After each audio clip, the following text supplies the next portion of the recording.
BNP সহ মানে এই নির্বাচনের আগে, আমি 24 নির্বাচনের আগের কথা বলছি, বিএনপি সহ বিরোধী দল তখন যারা ছিল আন্দোলনরত তারা অনেকেই বলেছেন, সিনিয়র নেতারা বা শীর্ষ নেতারা বলেছেন যে এই দলীয় সরকারের অধীনে নির্বাচন কমিশনে যদি ফেরেশতা এনেও বসিয়ে দেওয়া হয় তবুও সঠিক নির্বাচন হওয়া সম্ভব না।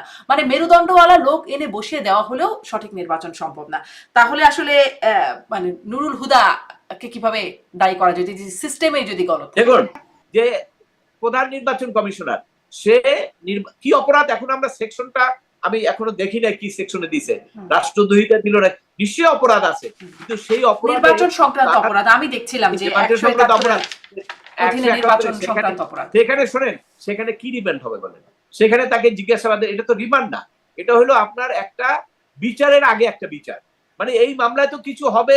উনি তো কালকে কোর্টে যেটা বলছেন দেখলাম, যে আমি তো ফিল্ড লেভেলে যে দেখি না কি করতেছে, কাজে এটা বিচার করে তাকে আটকানো তো কঠিন হবে। এটা রাজনৈতিক ভাবে এটা সমাধান করতে হবে যে আপনি এই ধরনের সিস্টেম রাখবেন না যে নির্বাচনে এই ধরনের মেনুভারিং করা যায়।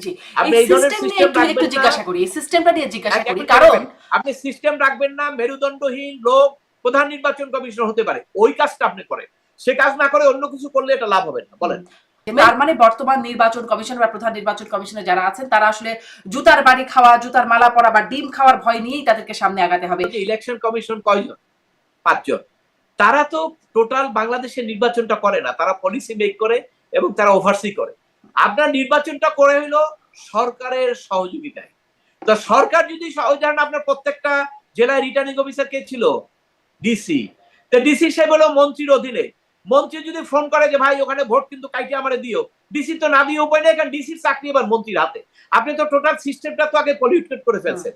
পলিউটেড না করলে কিন্তু সেটা ডিসি যদি দেখতো যে মন্ত্রীর কথা না শুনলে আমার চাকরি যাচ্ছে না, আমাকে এখান থেকে ট্রান্সফার করে বান্দরবান দিচ্ছে না, ওই সিস্টেমটা যদি জীবিত থাকতো তাহলে আর আপনি ডিসি দিয়ে করাইতে পারতেন না।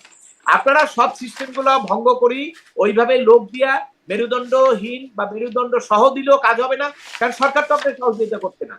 কারণ এই জন্যই তো রাজনৈতিক দলগুলোর অধীনে নির্বাচন হয় না, এই জন্যই তো কেয়ারটেকার গভর্নমেন্টের দাবিটা আছে। এবং আমরাও তো বিশ্বাস করি যে বাংলাদেশের যে রাজনৈতিক কৃষ্টি এবং আমাদের যে মানসিকতা এবং আমরা যে নেতারা ক্ষমতায় গেলে থাকতে চাই, এই সমস্ত কারণে এই কেয়ারটেকারের বাইরে নির্বাচনটা গ্রহণযোগ্য হবে না।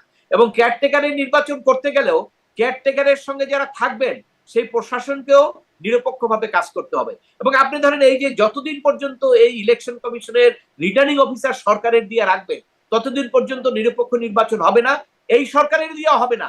কারণ এই সরকারের তো কিছু লোকের প্রতি সাপোর্ট আছে না, ওই প্রশাসন তো বুঝবে যে কার দিকে সাপোর্ট আছে, তারা সেইভাবে কাজ করবে। অর্থাৎ রিটার্নিং অফিসার করতে হবে ইলেকশন কমিশনের, ওইভাবে করতে হবে যে ইলেকশন কমিশনের অফিসার সে হবে রিটার্নিং অফিসার, ওর চাকরির ট্রান্সফার, পোস্টিং, প্রমোশন ওই মন্ত্রীর হাতে না, ওরটা হলো ইলেকশন কমিশনের হাতে। অতএব ওই জায়গাটা আপনি কাজ করেন, এটা কাজ করতে লাগে 1 মাস, আপনারা তো 9 মাস থেকে 10 মাস থেকে করতেছেন। আমি জানি না, একজন অভিজ্ঞ লোককে কিন্তু নির্বাচন কমিশনের এই কমিশনের মানে কমিশন সংক্রান্ত বিষয়ে প্রদান করা হয়েছিল, কিন্তু রিপোর্টে দিয়ে দিয়েছেন। তো ওই জায়গাগুলোতে কি আছে জামিনে আছে। এটা তো নির্বাচনটাকে একমাত্র জিনিস, একমাত্র দায়িত্ব এবং একমাত্র কর্তব্য যদি হইতো যে নির্বাচনটাকে এমন একটা সিস্টেম করে দেওয়া যে বিএনপি, আওয়ামী লীগ, জামাত যেই ক্ষমতায় যাও, পরের ইলেকশনে তারা কোনোভাবেই এই নির্বাচনী ব্যবস্থাকে ম্যানেজ করে ক্ষমতায় যেতে পারবে না। বাস 70% কাজ আপনাদের শেষ। কারণ বিএনপি, আওয়ামী লীগ, জামাত, এনসিপি যারাই ক্ষমতায় থাকুক কোনোদিনও সে চাইবো না নেক্সট ইলেকশনে হারতে। তাহলে একমাত্র উপায় কি তার? কাজ করবে রয়ে শুয়ে, জনগণ যাতে ক্ষুব্ধ না হয়, কারণ নেক্সট নির্বাচনে আমাকে হেরে যেতে হবে। এই কাজটাই আপনারা করতে পারলেন না 10 মাসে, যেটা লাগে 2 মাস করতে, সেইটা আপনারা 10 মাসেও করতে পারলেন না। আপনারা ডালা মেলে বসলেন অনেকক্ষণ।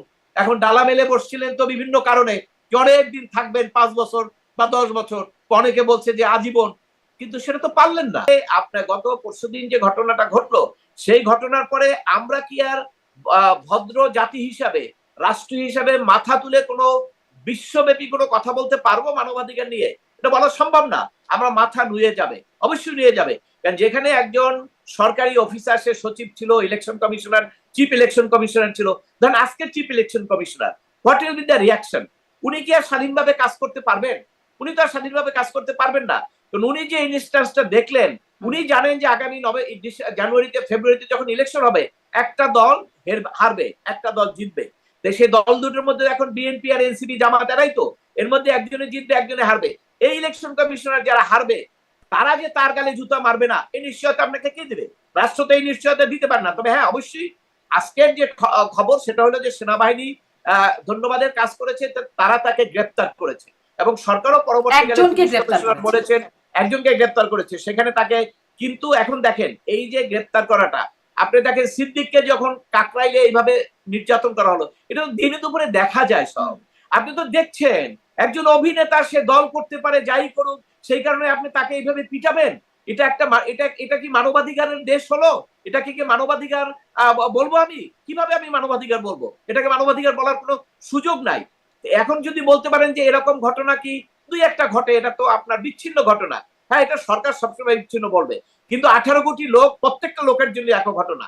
আপনাকে যদি আজকে এইভাবে করা হয়, আমাকে যদি আজকে এইভাবে করা হয়, এটা তো এইভাবে বিচ্ছিন্ন ঘটনাই বলবে।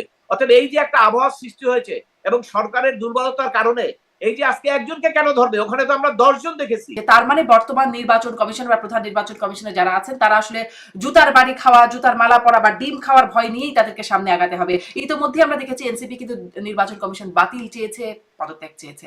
মানে এটি তাদের মাথায় রেখেই কাজ করতে হচ্ছে।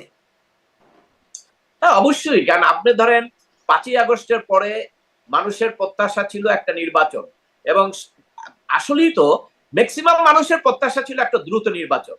মানে অর্থাৎ মানুষের এই যে ভোট দেওয়ার অভিযোগ, এই কারণেই তো মূলত বলা হয়েছে যে এদেরকে সরিয়ে একটা ভালো নির্বাচন দেওয়া হোক, যে ক্ষমতায় আসবে জনগণের মনোনীত প্রতিনিধিরা ক্ষমতা, রাষ্ট্রের ক্ষমতা থাকবে। এটা তো সংবিধান আমাকে বলছে। এইটাই ছিল অধিকাংশ মানুষের প্রত্যাশা। কিন্তু কিছু লোক যারা নাকি এখানে নেতৃত্ব দিল, তারা একটি লোভে পড়ে একটা সরকার গঠন ক্ষমতার মধ্যে চলে গেল। এই কারণে ওই টোটাল জিনিসটাই ফ্রাস্ট্রেট হয়ে গেছে। দেখুন, আপনাকে দেখতে হবে যে রাষ্ট্রের ধরনটা কি। 5ই আগস্টের পরে পরিবর্তনের পরে রাষ্ট্রের ধরনটা যে ধরনের সৃষ্টি হয়েছিল, সেই ধরনার সৃষ্টি থেকে মূলত রাষ্ট্র পরিচালনাকারী যারা, তাদের মনে অনেকগুলো জিনিস এখন যেটা এস্টাবলিশড হয়েছে আমি মনে করি, সেটা হলো একটা এক ধরনের ধরেন প্রতিহিংসা এবং এক ধরনের বৈষম্য, এটা তাদের মাথার মধ্যে ঢুকে গেছে। যদি না ঢুকে যেত তাহলে কিন্তু নিশ্চয়ই এর আগের সরকারের আমলে অনেকেই অপরাধ করেছে। ইভেন কি আপনার সিএসি যাকে আপনার গ্রেপ্তার করা হয়েছে, সে অপরাধ করেছে, অবশ্যই আমি স্বীকার করি যে সে নির্বাচনকে এইভাবে করেছে। কিন্তু আপনি যদি যে অপরাধ, সেই অপরাধের জন্য আপনি বিচার না করে আপনার ক্ষোভের কারণে তাকে আরেকটা কেসে আপনি এমন ভাবে শাস্তি দিলেন যে তাকে জেলখানায় পৌঁছবে, এটি তো ন্যায় বিচার না, এটা মানবাধিকার না। এবং এটা যারা করছেন তাদেরকে বুঝতে হবে ওই একই পলিসি আপনাদের জন্য আসবে। কারণ হলো আপনি দেখেন আজকে যারা ক্ষমতায় ছিলেন এর আগে, তারা তো চিন্তা করে নাই যে আজকে এই ধরনের মামলা হবে, এই ধরনের আপনার ঘটনা ঘটবে, কিন্তু দেখেন ঘটেছে। এবং আজকে যারা আছেন তারাও যদি মনে করেন যে এদেশে আর কিচ্ছু ঘটবে না, আপনারাই সবকিছু করে যাবেন, নো নো নো। কারণ হইলো ন্যাচারাল জাস্টিস একটা আছে। আপনি যখন অন্যায় করবেন, সে অন্যায়ের প্রতিকার, অন্যায়ের প্রতিদান আপনার উপরে আসবে। আপনি প্রতিহিংসা নিয়ে, বৈষম্য নিয়ে যদি রাষ্ট্র পরিচালনা করেন, সেটার রিয়াকশন আপনার উপরে ন্যাচারালি হবে, আজকে হোক, কালকে হোক, 10 বছর পরে হোক। অনেক গবেষণা করে প্রতিবেদন দেওয়া হয়েছে, কিন্তু প্রতিবেদন দেওয়ার আগে নির্বাচন কমিশন আবার গঠন করা হয়েছে। মানে আগের নিয়মে, আগের আইনে, এরকম অনেক বিতর্ক এর আগেও এসেছে। আপনি বলছিলেন বিএনপির কথা, এই নুরুল হুদাকে হেনস্থার ঘটনায় কিন্তু স্বেচ্ছাসেবক দলেরই সম্পৃক্ততা পাওয়া গেছে, ভিডিওতে আসছে। যদিও সেই মোজাম্মেল হক ঢালি স্বেচ্ছাসেবক দলের সদস্য, তিনি বলছেন যে এটা এআই দিয়ে বানানো হতে পারে। অনেকের কাছে আসলে ভিডিও আছে। আমি আরেকটা শেষ একটু আদালত, এটাও তো পত্রিকা আছে আপনার, ওই যে আপনার সিদ্দিক অভিনেতা, তাকে যে আপনার কাকরাইলে পিটাইলে, ওগুলো তো আপনার বিএনপি সমর্থিত লোকজন, পত্রিকা আসছে তো এটা। জি জি, এবং ছবি সহ আসলে ভিডিও। অনেক মানুষের হাতে এখন মোবাইল ফোন, সবাই একটা করে ভিডিও করে ফেলে।